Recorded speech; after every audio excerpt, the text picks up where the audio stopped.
this afternoon on Kababayan LA, we're going to try to help you in these tough economic times by giving you pointers on how to manage your finances better. Rod of Financial Rescue is going to be here joining us to talk to us about how to avoid bankruptcy. So we have tips for you also today on the show. Magandang hapon mga kababayan, kayo po ay nanonood ng Kababayan LA. We are packed today, but before that, we start off with this very inspiring story. There's a video that's gone viral that I think every Filipino should watch because this will make us feel good about ourselves, about our heritage, and will make us want to connect back home. Our greatest asset would be the people. It's innate in our culture to be pretty upbeat, to take a lot of things lightly. We're hard workers, but we're always with a joke in our pocket, with a smile on our faces. The creativity, the ingenuity, and the resilience to go against whatever problems that we set them. They can keep their problems in their heart and can still smile. That's how Filipinos are. People here are very loving and warm. I love living in the Philippines. For a long time, people have always been fed up with corruption and all that, but they are taking a more active role in actually changing that. Especially with the youth, they're more vocal about it, they're more proactive, so I guess it's happening. Our current administration is very aggressive in its anti-corruption efforts.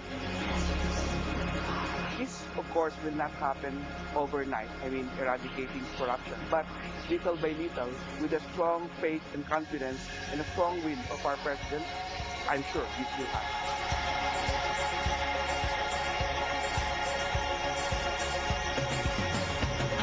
What we are seeing right now is a historical milestone. We are now crafting a new Philippine ideology that really addresses the fundamental problems of our society.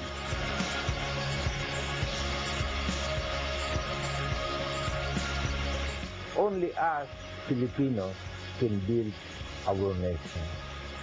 It is our duty, the duty of this generation, that they have to exercise the highest sense of justice and responsibility in the exercise of that freedom. It's easy to be selfish, and it takes a lot of effort to share. But it is precisely this attitude of the Filipino people that gives me confidence that we can have a bright future. The Philippines is ready. Our time is now.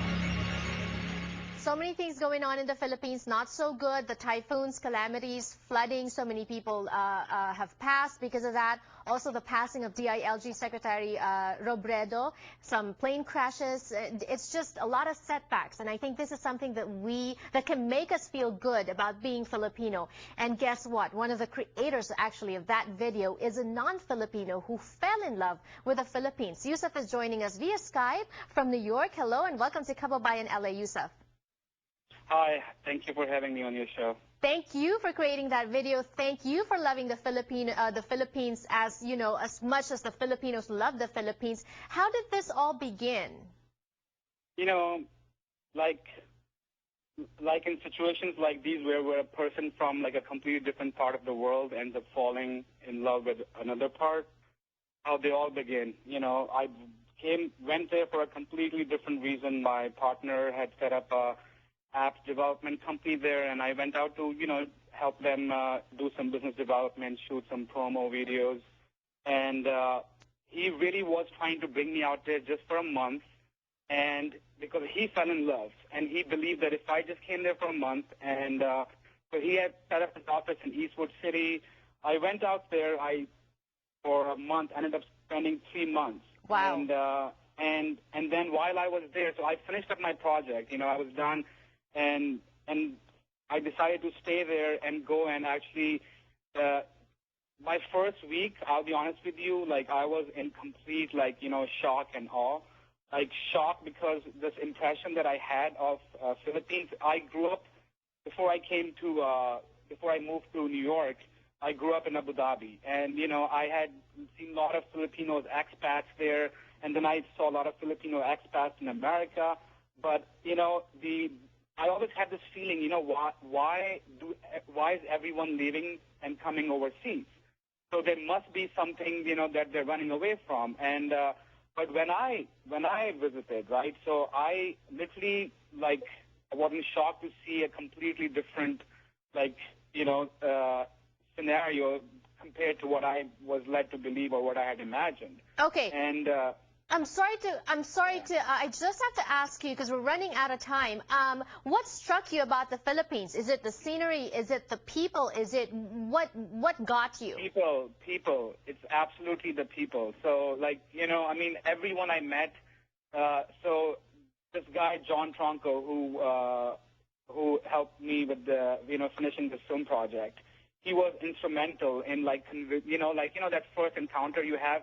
The way he helped me out, he showed me around, and I really got to feel that, the resilience of the Filipino people and, the history, given their whole history and and what I believe is going on right now. Right. I think it's critical right now for people to sort of look inwards. And I think Philippines is right now like the Asian tiger that didn't get a chance to wake up, and it's about to wake up.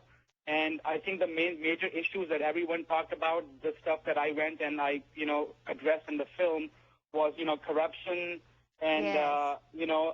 And then, in the past, but I personally believe that.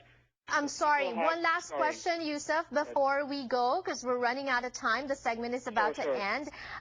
You mentioned something about Filipinos leaving the Philippines, but you don't have an ounce of Filipino blood, a drop of Filipino blood, but you're going to the Philippines to hopefully live there starting in October. Good luck to you on that, and God bless. Thank you very much. All right, that was Yusuf. Isa po siyang hindi Pilipino pero sobrang nagmamahal sa Pilipinas. There are videos on YouTube that you can check, and one of those is yung ginawa po ni Yusuf. I hope you enjoyed that one. Such an inspiring story. And we have more from Kababayan LA when we return. Don't go away.